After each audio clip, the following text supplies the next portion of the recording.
1-2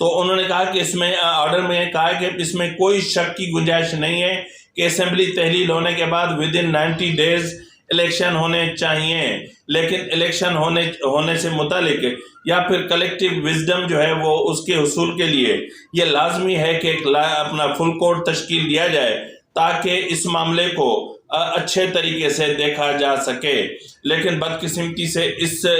جب بھی full court کی استدعا کی گئی تو چیف جسٹس اور جو صاحبان ہیں انہوں نے ہمارے اس ریکویسٹ کو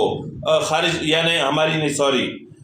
جو ہے وہ فل کورٹ کی ریکویسٹ کو مسترد کیا جاتا رہا ہے۔ یہ حیران کن بات ہے کہ مطلب 9 رکنی بینچ 3 رکنی بینچ تک آ گیا ہے، ٹوٹل بینچ متنازع ہو چکا ہے۔ اب اس بینچ کی کوئی آئینی اور قانونی حیثیت نہیں رہی، یعنی جس بینچ پر اس حد تک نو کانفیڈنس ظاہر کیا جائے یا اس حد تک جو ہے وہ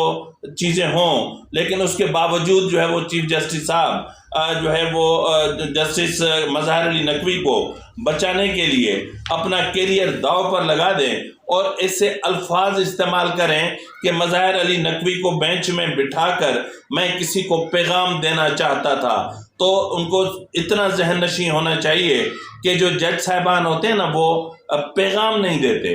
جو جج صاحبان ہوتے ہیں وہ فیصلے سناتے ہیں، اور وہ فیصلے آئین کے مطابق سناتے ہیں، قوانین کے مطابق سناتے ہیں، اور قوانین بھی وہ جو آئین سے متصادم نہ ہوں۔ تو آپ کیا کس کو سنانا چاہ رہے تھے؟ کس کو پیغام دینا چاہ رہے تھے؟ کیا پیغام دینا چاہ رہے تھے؟ جب جسٹس اعجاز الحسن خود رضاکارانہ طور پر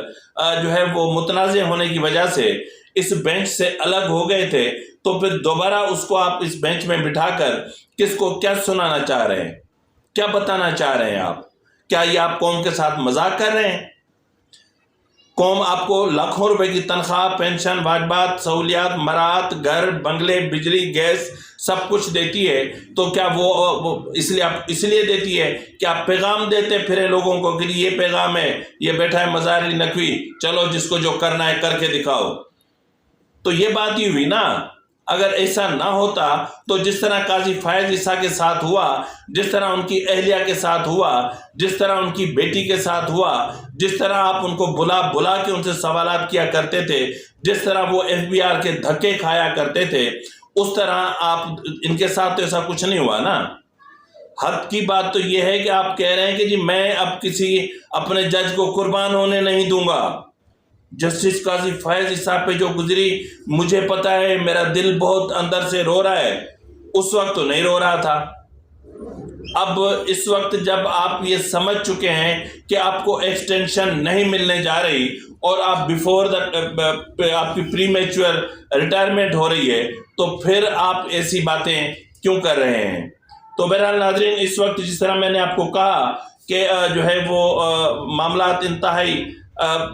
کشیدہ ہو چکے ہیں اور بینچ ٹوٹل متنازع ہو چکا ہے، اور چیف جسٹس پر شدید دباؤ بڑھ چکا ہے کہ یا تو فل کورٹ تشکیل دو یا پھر آپ مستعفی ہو جاؤ، یا پھر مطلب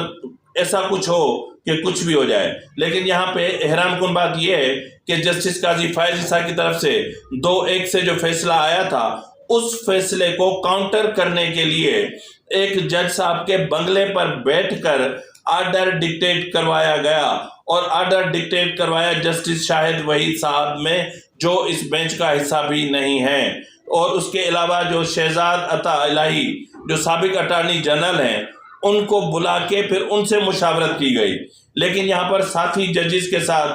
جو ہے وہ کوئی بھی جو ہے وہ اپنا مشاورت نہیں کی گئی، اور نہ ہی ان سے کوئی بات کی گئی۔ یہاں پہ ناظرین میں آپ کو بتاتا چلوں کہ آج جس طرح میں نے آپ کو بتایا تھا کہ حکومت کی طرف سے جو ہے وہ آج ایک اجلاس بلایا گیا ہے جو اس معاملے پر غور کرنے کے لیے تھا۔ اس اجلاس میں تمام پارٹیوں کے سربراہان نے شرکت کی، اور اس کے علاوہ نواز شریف نے بھی جو ہے وہ اپنا کیا بولتے ہیں اس کو ویڈیو لنک کے ذریعے نواز شریف بھی شریک تھے۔ تاہم نواز شریف سخت برہم تھے، اور اتنے ہی برہم تھے جتنا گزشتہ روز وہ پریس کانفرنس میں تھے، اور انہوں نے جو ہے وہ چیف جسٹس کی طرف سے اس 3 رکنی بینچ پر مکمل عدم اعتماد کا اظہار کیا، اور حکومت کو کہا کہ آپ جو ہے وہ ان کی اس کارروائی کا بائیکاٹ کریں، اور آپ ان کو بتا دیں کہ ہم آپ پہ اعتماد نہیں کرتے، آپ نو کانفیڈنس شو کریں، اور ان کو کہیں کہ جو ہے وہ آپ بھلے جس طرح پہلے بھی تو ہوا تھا نا، 63A میں بھی تو یہی ہوا تھا نا، پی ڈی ایم نے بائیکاٹ کیا تھا، لیکن اس بینچ کی طرف سے جو بینچ بنا تھا اس بینچ کی طرف سے کسی بھی معاملے کو کسی بھی خاطر میں نہیں لایا گیا تھا۔ لیکن یہاں پر میں آپ کو یہ بتاتا چلوں کہ اس وقت بھی 63A میں جو کچھ ہوا وہ آج تک قوم اس کو بھگت رہی ہے، اور اس کیس میں بھی جسٹس عمر عطا بندیال صاحب جو کچھ کرنے جا رہے ہیں اس کے نتائج مطلب کچھ دہائیوں تک محسوس کیے جاتے رہیں گے۔ مطلب جب آپ جج ہیں تو پھر آپ کو کنٹراورشل نہیں ہونا چاہیے، آپ کو کنٹراورسی میں نہیں پڑنا چاہیے۔ کتنی بار اور کتنی جماعتوں نے آپ سے کہا، یعنی وہ جس کے عشق میں آپ مبتلا ہیں، یعنی عشق عمرانی میں، خود اس عمران خان نے آپ کو بولا کہ فل کورٹ بنا دیں، ہمیں کوئی فرق نہیں پڑتا، کیونکہ خود عمران خان جو ہیں، جو آپ کے معشوق ہیں، محبوب ہیں، آپ کے باس ہیں، آئی ڈونٹ نو کہ کیا ہیں، وہ خود نہیں چاہتے کہ الیکشن ہو، کیونکہ اس وقت وہ جس طرح کیسز میں پھنسے ہوئے ہیں، جس طرح وہ اور ان کی اہلیہ عدالتوں کے چکر کاٹ رہے ہیں، تو وہ عدالتوں کے چکر کاٹیں گے یا انتخابی مہم چلائیں گے۔ تو ایسی صورتحال میں وہ خود نہیں چاہتے کہ الیکشن ہو۔ اور اس کے علاوہ جو اہم ترین بات ہے وہ یہ ہے ناظرین کہ یہ جو ہے وہ گھومتی اڑتی یہ خبر ہم تک پہنچی ہے کہ عمران خان صاحب جو ہیں وہ عدالتوں کے چکر کاٹ کے تھک گئے ہیں، اور عمران خان عدالتوں کے چکر کاٹ کے اس قدر تھک گئے ہیں کہ انہوں نے صدر عارف علوی کی معرفت آصف زرداری سے جو رابطہ کر کے اور ملنے کی خواہش کا اظہار کیا ہے۔ اب دیکھنا یہ ہے کہ عمران خان کی یہ خواہش بھی پوری ہوتی ہے کہ نہیں ہوتی ہے، اور پیر کے روز کیا چیف جسٹس استعفیٰ دیں گے؟ پیر کے روز کیا فل کورٹ بنے گا؟